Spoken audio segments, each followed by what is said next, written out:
자, 이번 강의 내용은 다이오드입니다. 다이오드는 표기명이 PCB에 D라고 표기되어 있습니다. D라고. D. 그래서 우리 AD 보드에 쓰는 다이오드는 스위칭 다이오드하고 그 다음에 쇼트키 다이오드를 많이 쓰죠. 이 다이오드라는 건 뭐냐? 다이오드는 여기 그림에 보다시피 순방향, 즉 순방향만 전류가 통하고 역방향으로 전류가 통할 수 없는 겁니다. 즉 여기서 보시면 여기가 플러스, 여기가 마이너스죠. 실물을 보면 여기 띠가 하나 있는데 이쪽이 마이너스입니다. 이게 플러스고, 그래서 플러스 방향을 우리가 에노드라고 얘기를 하고 마이너스 방향을 캐소드라는 표현을 씁니다. 그래서 이 전류는 항상 전기는 플러스에서 마이너스로 흐르죠. 그러니까 이쪽 플러스에서 마이너스밖에 못 흐른단 말이죠. 역방향으로 마이너스에서 플러스로 흐른다? 흐를 수가 없잖아요. 전기는 플러스에서 마이너스로 흐르지 마이너스에서 플러스로 흐르지는 않습니다. 그죠? 물이 높은 데서 낮은 데로 흐르듯이 물이 낮은 데서 높은 데로 흐를 수가 있겠습니까? 없죠. 반론을 제기하는 사람도 있죠. 펌프로 물어 올리면 되지 않습니까? 그거는 잘못된 생각이고요. 논리적으로 얘기한다면 바로 이런 성질을 갖고 있다. 다이오드는 한 방향, 한쪽 방향만 전류를 흐르는 반도체다. 그래서 순방향이라고 하죠. 순방향만 흘리는. 그래서 이 다이오드에 쓰이는 재료는 두 가지가 있어요. 실리콘 재질을 쓴 다이오드가 있고 게르마늄 쓴 재질이 있어요. 그 왜 이게 다르게 쓰냐? 그거는 이유가 있죠. 우리 지금 립스보드에 보면 1차 정유할 때 브리지 다이오드를 통해서 우리가 정유를 하죠. 그 브리지 다이오드는 실리콘 재질의 다이오드입니다. 그러면 립스보드 2차 측에 쓰는 거라든가 AD보드 주 전원부에 쓰는 쇼트키 다이오드는 뭐냐면 바로 이 게르마늄 재질을 쓴 거예요. 그죠? 그 이유는 뒤에 설명을 해 드리겠습니다. 그래서 우리 다이오드는 주로 무슨 용도로 쓰냐면은 온오프 스위칭 제어 용도로 많이 써요. 또 하나 지금 많이 쓰는 게 뭐냐면 정류용으로 많이 쓰죠. 그죠? 정류용으로. 그래서 항상 이 방향은 요 띠가 있는 쪽, 요런 띠가 있는 쪽이 마이너스다. 그렇게 생각하면 되고, 또 쇼트키 다이오드 요런 형태는 여기 그림이 그려져 있어요. 그래서 요 마이너스 방향, 플러스 방향 알 수가 있겠죠. 요렇게 돼 있는 것도 있고, 또 요렇게 스위칭 다이오드라 그래가지고 듀얼 스위칭 다이오드가 있는데 요 부분은 우리가 표기명 갖고 알 수가 없어요. 그래서 SMD 코드북을 뒤져서 얘가 어떤 형태를 띠고 있는지, 그죠? 우리가 알아야 됩니다. 그래서 이런 것들은 기본적으로 듀얼 스위칭 다이오드 같은 경우는 우리가 구조를 머릿속에 익히고 있어야 양보 판별이 가능하다 하는 얘기를 드립니다. 자, 다이오드는 특징이 한쪽 방향으로만 전류가 흐른다.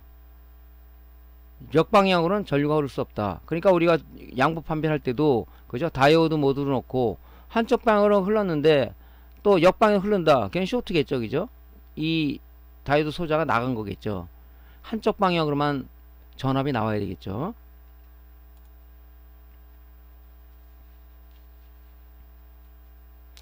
아까 다이오드 중에서 제가 실리콘 재질과 게르마늄 재질이라고 얘기했어요. 왜 그걸 쓰느냐? 자, 실리콘 재질의, 즉 브리지 다이오드 같은 경우는 이 턴온 전압이 0.6V예요. 턴온이라는 것은 뭐냐면 전기가 흐르는 시점을 우리가 턴온이라고 얘기한다. 게르마늄 재질의 다이오드는 턴온 전압이 0.3V예요. 무슨 얘기냐면, 자, 이거 0V 시점입니다. 0V에서 0.1V, 0.2V, 0.3V 안 흐르다가 0.6V 이상을 가했더니 기하가 없어져 전류가 흐르더라 하는 것이 실리콘 재질의 다이오드의 특성입니다. 게르마늄 재질의 다이오드는 뭐냐? 자, 0V 시점에서 전기를 가했어요. 0.1V, 0.2V 안 흐르다가 0.3V를 가했더니 기하가 없어져 전류가 흐르더라. 그럼 두 가지를 볼 때 어떤 차이가 있겠습니까? 그죠? 스위칭 속도가 얘가 훨씬 빠르겠죠. 그죠? 또 하나는 뭐냐? 뒤에서 설명하겠지만은 우리가 립스보드 2차 측이나 아니면은 AD보드의 주전원부에 게르마늄 재질의 쇼트키 다이오드를 쓰는 이유는 뭐냐면, 자, 실리콘 다이오드는 전기를 ON 했을 때 전기가 흐르다가 오프하면 꺼지겠죠. 그러다가 꺼지는 순간에 역방향으로 요만큼의 전류가 흐르다가 여기서 멈춥니다. 이 부분을 뭐라고 그러냐면은 리버스 리카버리 타임, 역회복 시간이라고 그래요. 이런 부분 때문에 스위칭 속도가 상당히 늦는 거죠. 그래서 이 게르마늄 재질의 쇼트키 다이오드를 쓰는 이유는, 얘는 턴온 전압이 0.3V지만 온 했을 때 이런 곡선을 그리고 오프 했을 때 곡선을 그려요. 끄면은 역회복 시간이 없어요. 이런 식으로 된다고. 요 부분을 제거한 부분이 뭐냐면은 바로 게리마늄 재질의 쇼트키 다이를 쓰는 이유가 바로 이 리버스 리커버리 타임, 역회복 시간을 제거한 부분을 우리가 게리마늄 재질의 쇼트키 다이를 쓰고 있다 하는 얘기입니다. 이게 이제 이유를 알겠죠. 그래서 뭐 어떤 분은 2차 측에 왜 쇼트키 다이 말고 그냥 실리콘 재질의 이거 다이오드 같은 그런 실리콘 다이오드를 쓰시면 안 되겠습니까? 안 되겠죠. 그죠? 틀리잖아요. 이게 전기가 흐르는 시점이. 리버스 리커버리 타임이 있으니 아무래도 뭐 2차 측에 어떤 문제가 생기겠죠. 자, 그래서 우리가 이런 두 가지 재질의 다이오드를 쓰고 있다 하는 얘기를 알고 계시면 될 것 같고요.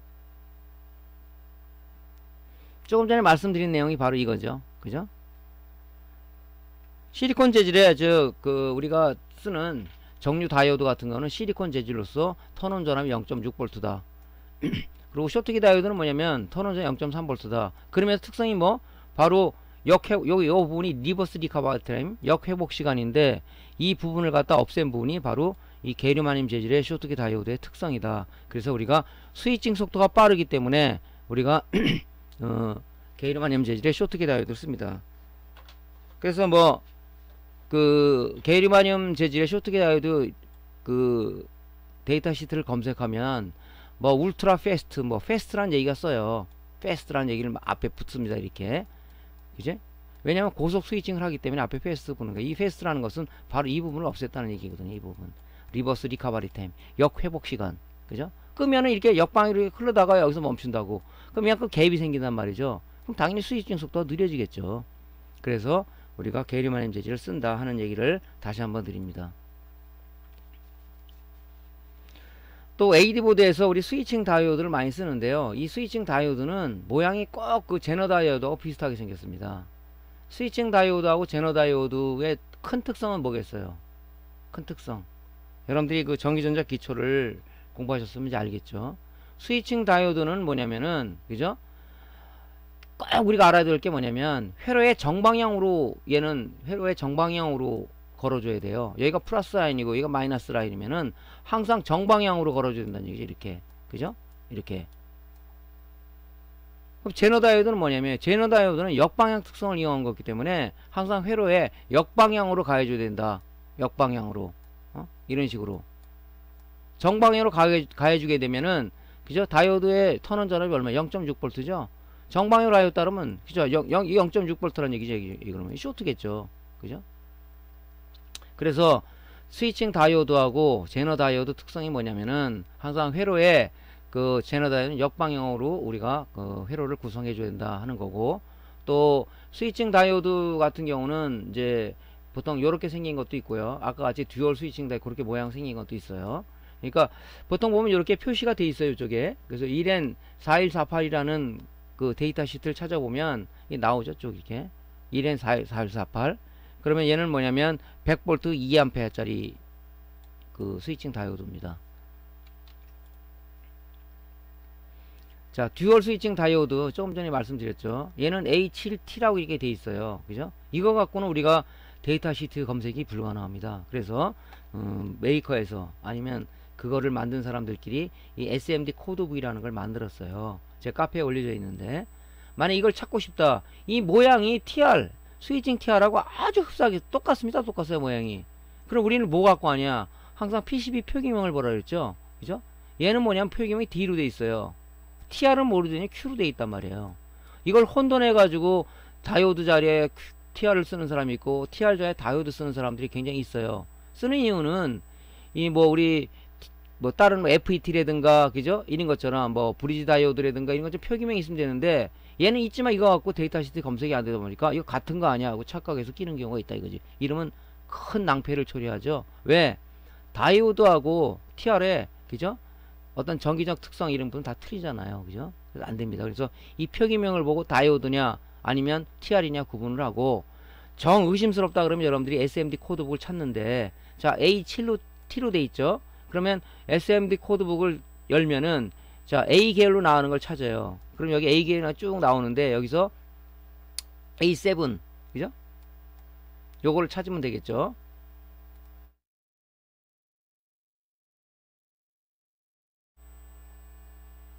그러면 여기에 이제 풀네임이 나와요. BA 뭐 V99W라는 그게 나옵니다. 여기서. 그럼 이걸 데이터 시트를 찾아보면은 얘가 뭐냐면 듀얼 스위칭 다이오드로 나오죠. 여기서 우리 주의할 건 뭐라고 그랬죠? 이 다이오드 이 구성 요 방향이 있잖아요. 틀려요. 이렇게 쇼트키 다이오드처럼 뭐 어떤 마이너스를 공통으로 가져간 게 아니라 여기는 지금 뭐냐면 요거하고 요거는 이런 식으로 돼 있지만 여기는 또 틀려요. 그죠? 그러니까 주의를 해야 돼 우리가. 자, 여기는 플러스, 여기는 마이너스죠.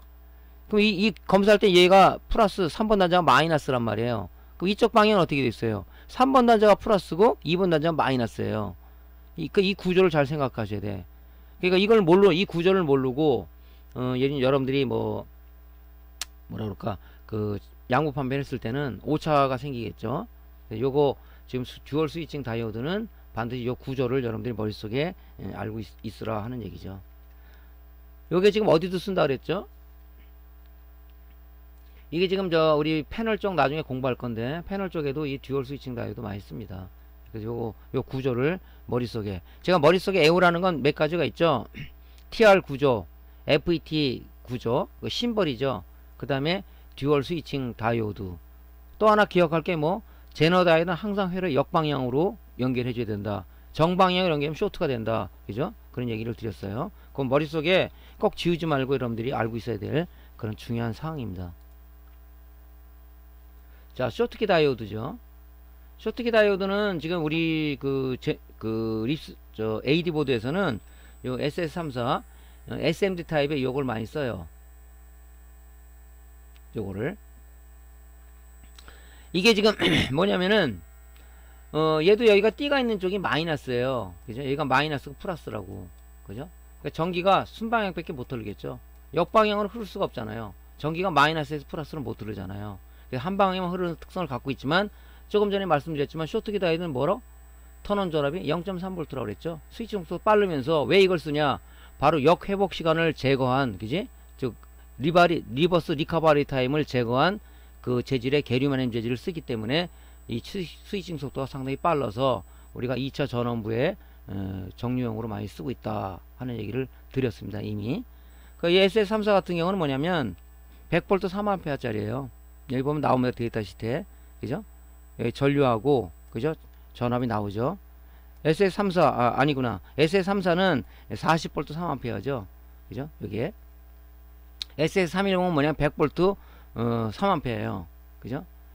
여기 앞에 보통 보면 요게 전류를 나타내는 거고, 요게 이제 볼트를 나타내는 건데, 그래서 우리가 안 보고도 이런 거 대충 알 수가 있죠.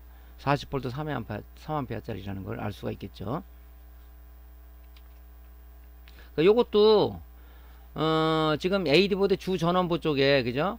5단자 스위칭 레귤레이터를 통해서, 그죠? 스위칭 되면 2번 단자로 맹류 형태의 5V가 나온다 그랬죠. 그럼 요 슈키 따위를 먼저 통해요. 이것도 잘 좀 나갑니다. 쇼트가 되는 그런 소자 중에 하나입니다. 자, 제너 다이오드.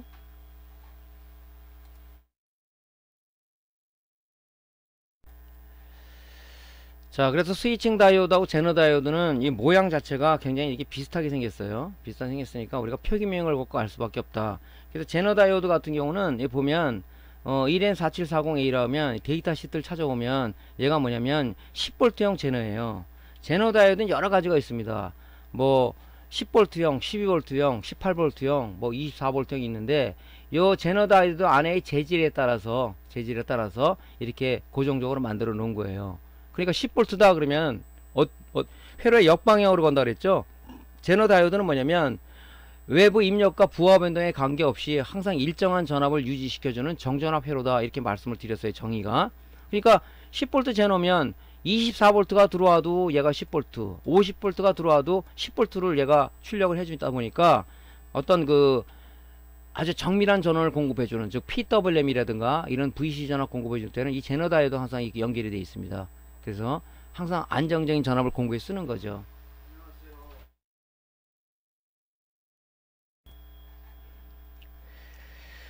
제너 다이오드가 문제에서 교체할 때는 반드시 이 몇 볼트용이냐를 여러분들이 꼭 판정을 해야 돼요.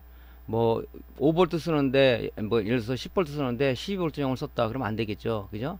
예를 들어서 그 소자가 VCC거나 공급대주는 VCC가 미니멈 얼마에서 맥시멈 그 사이에 든다면 관계가 없지만, 그렇지 않은 경우는 어떤 그 소자가 전소가 되겠죠. 그죠? 뭐 어떤 기준치보다 미달되는 거 끼면은 동작이 잘 안 될 거고, 기준치보다 높은 걸 꼈을 때는 뭐 전소가 될 거고. 그래서 조심해야 될 게 이제 그 제너 다이오드죠. 또 조심해야 될 게 뭐라 그랬죠? 회로의 역방향으로 해줘야 된다. 자, 플러스에는 마이너스 극을 연결하고, 마이너스 에는 플러스 극을 연결되고, 그죠? 이런 식으로 역방해야 된다. PCB 표기명은 항상 ZD라고 돼 있죠. 다이오드는 D로 돼 있지만 제너 다이오드는 ZD 내지는 Z라고 표시가 돼 있어요. 제너의 약자를 따서. 그걸 잘 머릿속에 기억하시기 바랍니다.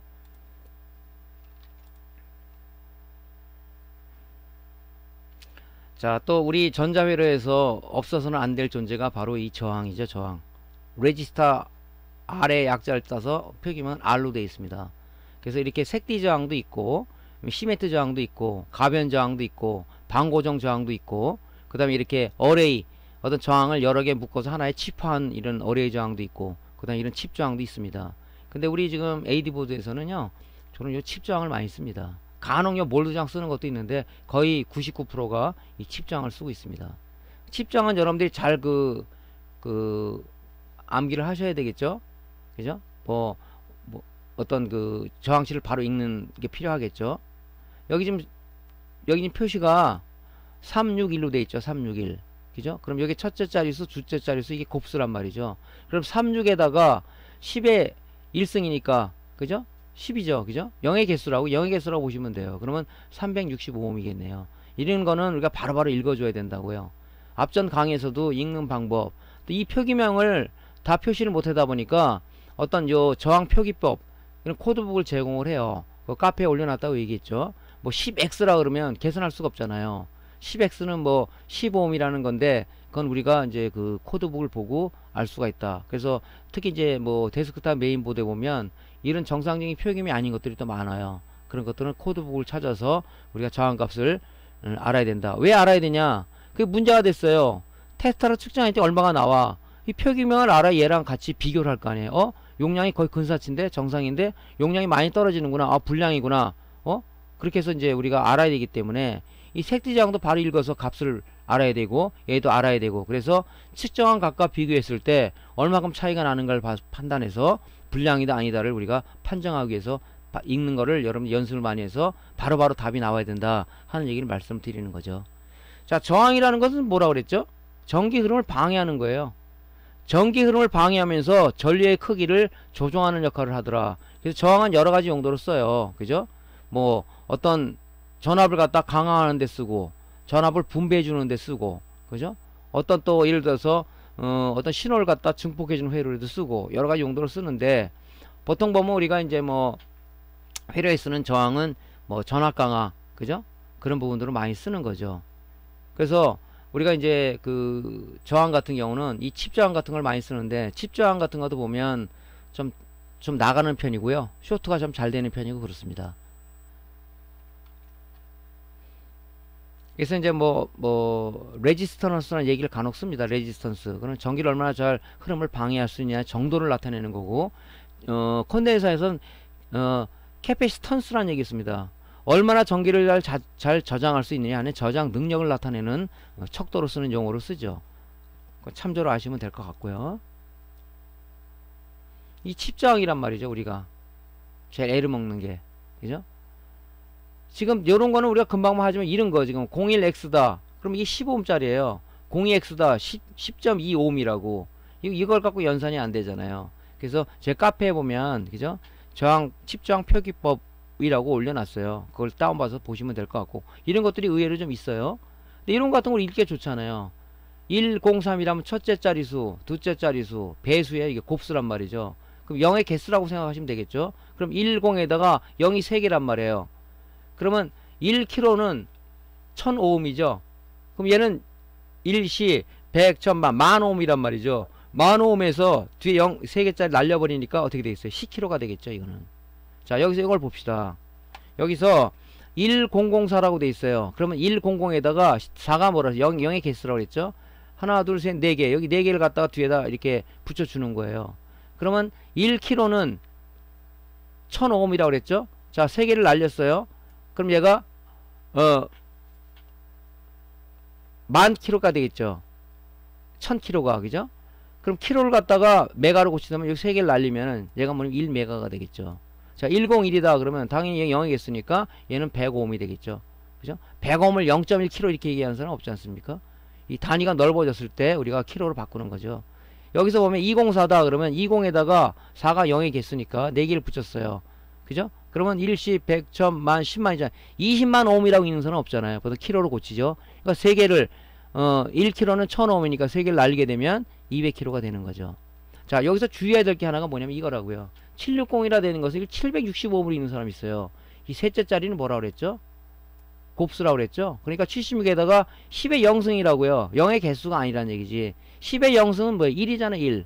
76 곱하기 1은 76옴이죠. 그래서 이 0을 갖다가 위에 읽듯이 이렇게 이런 식으로 읽지를 말하는 거죠. 뒤에는 곱수다 보니까 얘는 10의 0승이다 보니까 1이다. 그래서 얘는 76옴으로 읽으면 된다. 자, 2612다 그러면 2가 0의 개수잖아요. 그럼 여기가 2개가 더 붙죠. 단위를 키로로 고치려면 1000단위니까 앞에다 소수점을 붙여두게 되면 그죠? 26.1kg가 되겠죠. 그러니까 이게 빨리빨리 읽어야 된단 말이죠. 82J다 그러면 이 J는 뒤에 오차니까 그냥 여러분들 생각하지 마세요. 복잡하니까 820이라고 생각하세요. 그러면 82에다가 0을 2개 붙이니까 이렇게 됐죠.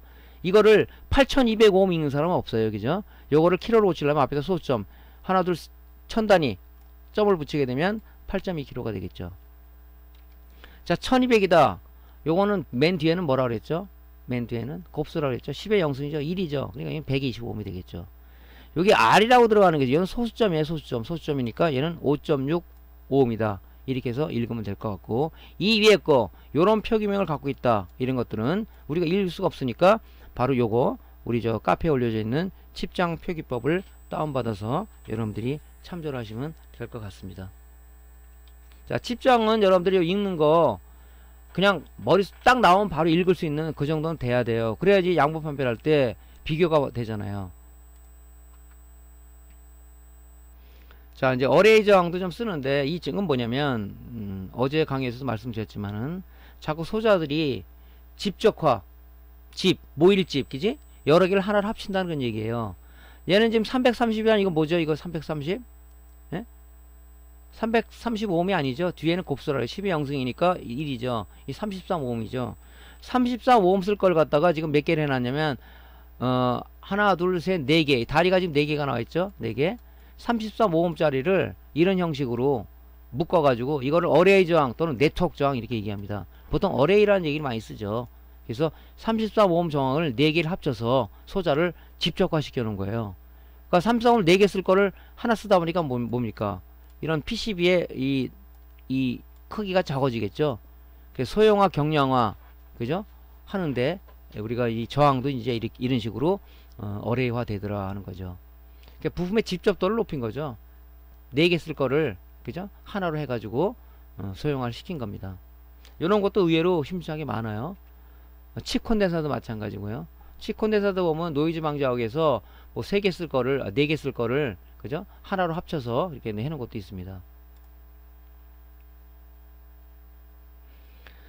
가끔 회로해 보면요, 이렇게 칩 저항인데 이렇게 0옴, 0이라고 되어 있는 거를 쓰는 경우가 있어요. 얘는 무슨 용도냐면요, 하나의 점퍼 역할을 하는 거예요. 이런 어떤 회로를 보면 이렇게 철선으로다가 이렇게, 즉 니스보드에 많은데 철선으로 연결되는 거 있어요. 철선으로 연결되는 것보다 이 0옴 저항, 요걸 우리가 휴저블 레지스터라고 보통 표현을 합니다. 그걸 연결되어 있는 게 좀 고급적인 제품이겠죠. 그래서 얘는 점퍼 용도 또는 좀 약간의 휴지 용도를 사용한다. 색띠 저항은 이렇게 거의 0옴에 가까운 거. 지금 여기 색띠표를 보면요, 검정, 녹색, 은색이란 말이죠. 그죠? 그럼 맨 뒤에는 이제 공차니까 따지고 보면 실제 이게 0옴짜리란 말이지. 이런 것들 쓰는 경우가 있어요. 그럼 얘는 이게 뭐지 그러지 말고, 아, 휴즈형 저항기다. 그죠? 휴즈를 대체한 그런 저항기다. 그래서 철선으로 연결한 게 아니라 요런 점퍼 역할을 해주는 그런 역할을 한 거다 생각하시면 좋을 것 같습니다. 자, 콘덴서 표기법은요, 다음 시간에 강좌를 이어가도록 하겠습니다. 자, 오늘 강좌가 도움되셨으면요, 구독 클릭하고 좋아요 버튼 눌러주시고요. 다음 강의에 같이 이어서 하도록 하겠습니다. 감사합니다.